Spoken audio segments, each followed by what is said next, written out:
সেই ধন পাবি প্রেম রসেতে থাকো ডুবি।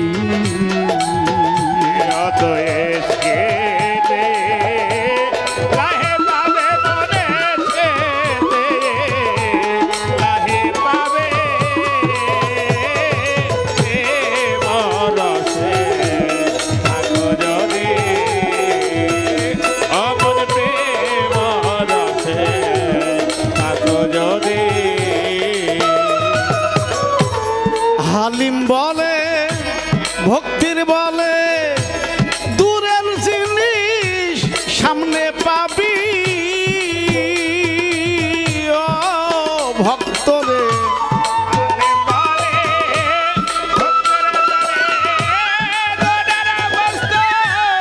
সামনে পাবে তুই পীরের আত্মা মিশে গেলে দয়ালের পীরের আত্মা মিশে গেলে সামনে দয়ালের দেখা পাবি। তুই সামনে যে তার দিদার পাবি প্রেম রসেতে থাকো ডুবি।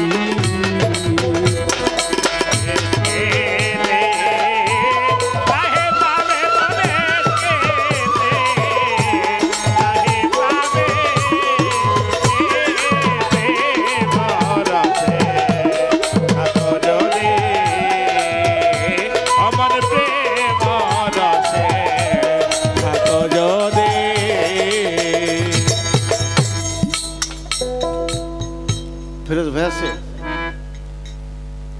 আপনাদের বলি এই সময় কি বেশি নিয়েছি? এইটুকু লাগবে তাই না? এইটুকু লাগে। ওনার আমার মারুফার যদি 5 মিনিট লাগে, আমার কিন্তু 7 মিনিট লাগারে কথা। এর চাইতে শর্ট করলে এলাকায় আর বাইনা হবে না। বাইনার জন্য না, এটা তো আমি অভিনয়ের গুরু না মারুফা। 14টি বছর ধরে তো এই এলাকায় যে 2-1 ভক্ত নাই তাও কিন্তু না। কি এটা আমার দায়িত্ব। আমি যদি আপনাকে আজকে ফাঁকি দেই তাহলে আমার গুরুর সার্ভিসটা কি? নকল দিয়ে তো কাজ হবে না। আমি যা বলি চেষ্টা করি সেটা যেন আমার মধ্যে থাকে। আমি এটা অন্তরের কথা বলতেছি। আমার বাবা বলতো কাউকে ফাঁকি দিলে নিজে ফাঁকিতে পড়বা।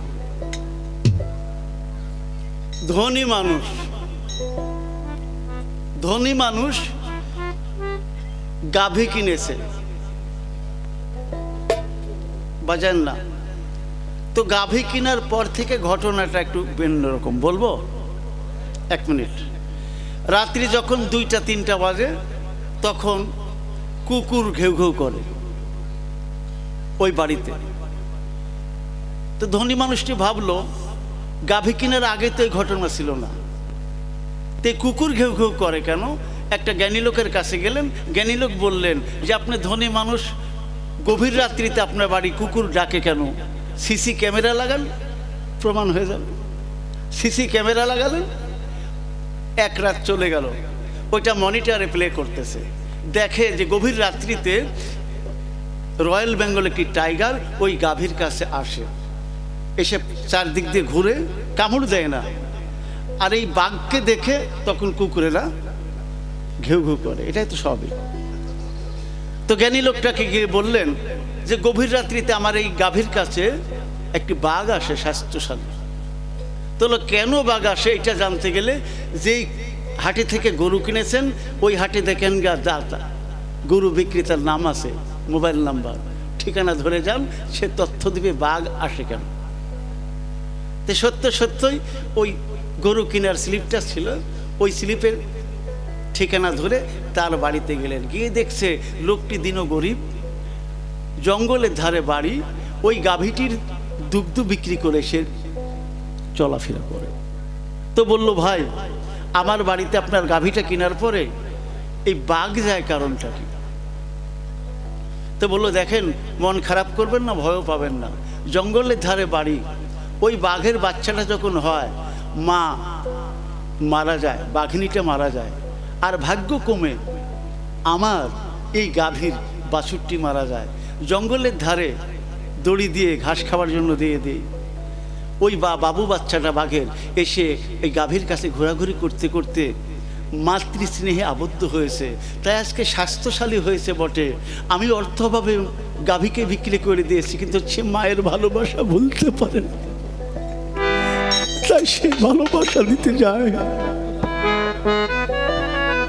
এই জগতে শুধু ভালোবাসলে আঘাত পেতে হয়, যাকে যত ভালোবাসবেন আঘাতই পাবেন। চিরবিদায় দেওয়া যে কত কঠিন। বিজয় সরকার বলেছে,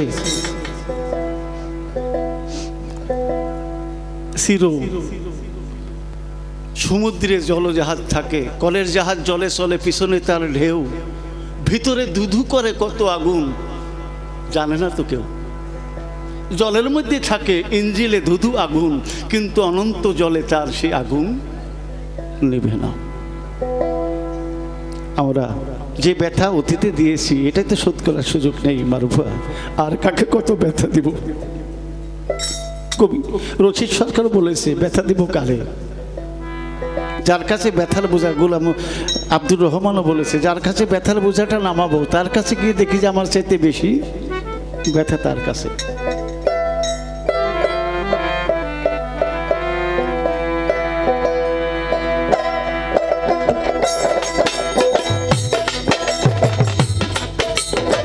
যে হইয়াছে রে,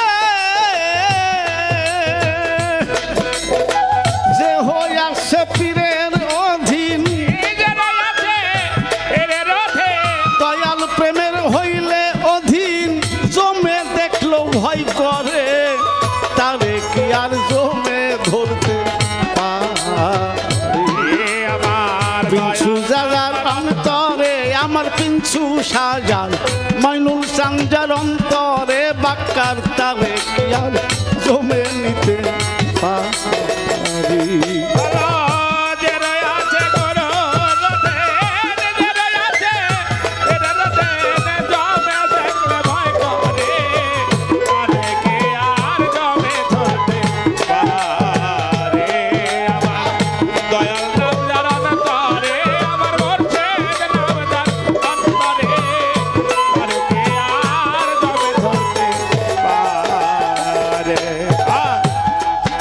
মারুফা,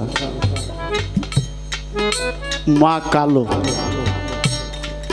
রান্নায় ব্যস্ত, পোশাকপাতি পরিষ্কার করতেছে ব্যস্ত, সন্তান কান্না করে। পৃথিবীর বিশ্ব সুন্দরীর কোলে যদি ওই সন্তানকে দেওয়া হয়, এই কান্না কি থামবে? মারুফা, যে যার সে তার। বিশ্ব সুন্দরী দেখলে ওই সন্তানের কান্না থামবে না। তারে কি আর জমে ধরতে আমার দয়াল রূপ যার অন্তরে, আমার মুর্শিদ রূপ যার অন্তরে, তারে কি আর জমে নিতে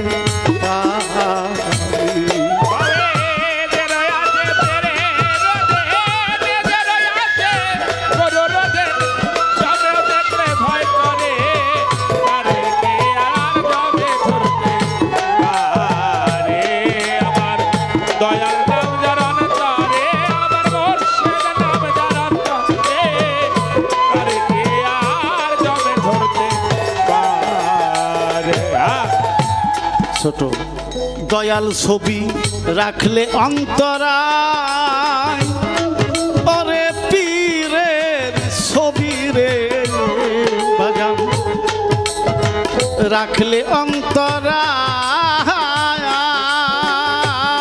যেমন যেমন হুনো মানে বুক সিরিয়া রামের দেখাই।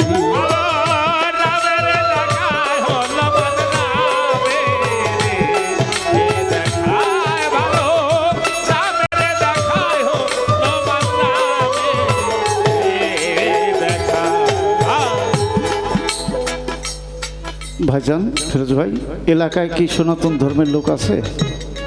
দু একটি কথা বলা যাবে? বলা যাবে? বাহ, ছোট বাজাবেন। আপনারা জানেন সীতাকে হরণ করে নিয়েছিলেন লঙ্কার অধিপতি রাবণ, তাই না?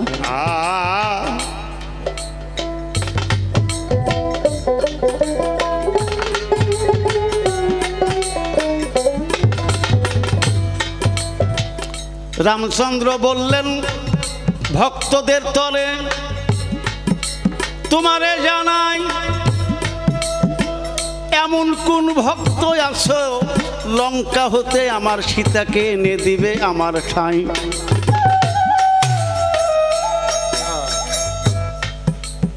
ধরার জায়গায় ধরেন, আপত্তি নাই, বাড়ি দেওয়ার জায়গায় দেন, নাকি?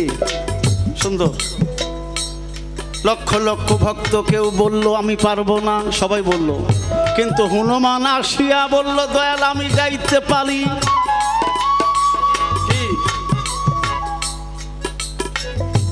প্রভুর আদেশ পায়া হনুমান বনের পশু আনতে যাচ্ছে মা সীতাকে, সামনে গেল সাগর বাঁধিয়া। কি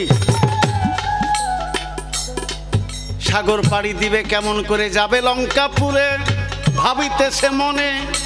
এমন সময় দয়াল রামচন্দ্রের কথা ভাবিয়া একটি পাথর ফেলাইয়া দিল জলে তার সামনে। আপনারা বলেন পাথর জলের মধ্যে ফেললে ভাসবে না ডুববে? ডুবে যাবে, নাকি? আপনার এদিক ডুববে না, আমাদের রাজশাহীতে ডুববে। পাথর জলে ডুবে না, কেন ডুবে না? ডুবাইলেও ডুবে না, এটা তো সবাই জানে না, বুঝে না। যে বুঝে সে কয় না, কয় না। এমন দয়াল নামের শক্তি, এমন দয়ালের নামের শক্তি, ভক্ত হইলে করো ভক্তি, এমন দয়াল নামে শক্তি রে। ভক্ত হইয়া কার ভক্তে রে, এ তো দয়ালের নামের শক্তি। আবার খালি নাম নিলেও হয় না, প্রেম যদি না থাকে। কি নামে কাম হয় যদি ওই নামের মধ্যে প্রেম যুক্ত থাকে, কি তাই না? আমার একটা ফিতার মধ্যে দেওয়া আছে, যারা কোন ফিতার যে আছে কার সাথে মনে নাই। টাঙ্গাইলে গান করে যাচ্ছি, তখন এই ক্যাম্বল হাঁস 30 টাকা করে বাচ্চা, ক্যাম্বল হাঁস না যে। তা আমার মনের মধ্যে ছেলে যে আমার বাড়ির উত্তরে বাক্কার ভাই কই, আমার বাড়ির উত্তরে বিল আছে, চেনেন? বিল বলে ছোট ছোট বাচ্চা, আমি 30টার মতো নিলাম, 30 টাকা করে। উত্তর বিলের মধ্যে, বাড়ির উত্তরে বিলে ছেড়ে দেওয়া হয়, সন্ধ্যাবেলা আবার চলে আসে। একদিন গান নেই, কলেজ থেকে আসছি বিকালবেলা, আম্মা বলছে যে আজকে তো ডাকা হলো না আমার, বাবা তুমি গিয়ে ডাক দাও তো, নিয়ে আসো। আমি গিয়ে সমস্ত বিল হাঁসকে ডাকলাম, এলাও নাই। আম্মাকে সে বললাম যে উত্তর বিলে হাঁস নাই। আম্মা বললো পাগল ছেড়ে, প্রতিদিন থাকে, চলো যাই। আম্মা গিয়ে আয় আয় আয় সই সই যে বললো, আর কম কম করে 30টা আম্মার কাছে আসে। আম্মা বললেন বাবা গান গাইতে পারো ভালো, হাঁস ডাকা হয় না, হাঁস ডাকতে গেলে একটু ট্রেনিং নাও।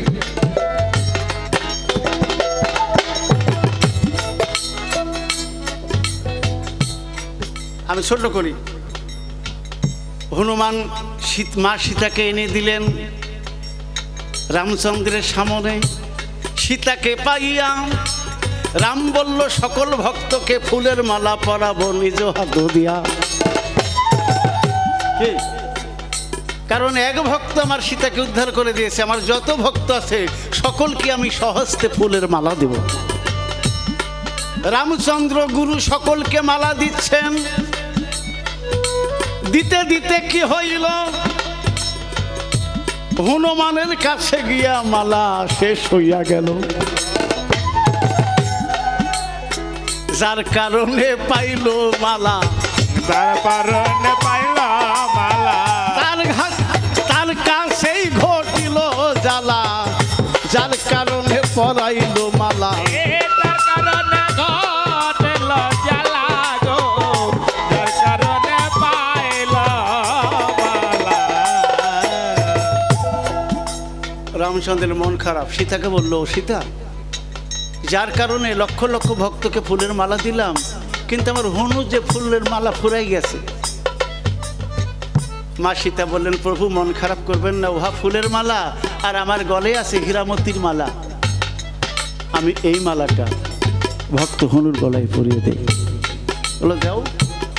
মালাটা যখন হনুর গলে দিলেন, হনু একবার নিয়ে চোখে ধরলেন, আর একবার নাকে, আর একবার কানে। কয় জায়গা? নাকে, কানে, চোখে, 3 জায়গায় নেওয়ার পরে মালাটা ফেলে দিলেন চূর্ণ বিচূর্ণ করে। সীতা বলল, প্রভু এমন বেয়াদব ভক্ত আমি গুরুমা হই, আমার গলের মালা ফেলে দিল। লক্ষ টাকা দামের হীরের মালা, সে তো মালার ব্যথা বুঝে না। হনুকে বলল, হনু তোর মা বিচার চেয়েছে, তোর অপরাধ, তুই বলে দে কেন মালা তোর গুরুমায়ের গলের মালা ফেলে দিলি। হনু বলল, প্রভু দেখেন নাই, মা যখন আমার গলে মালা পরিয়ে দেয় আমি নাকে নিয়েছি। বলল কেন? আমি দেখতে চেয়েছি আমার প্রভুর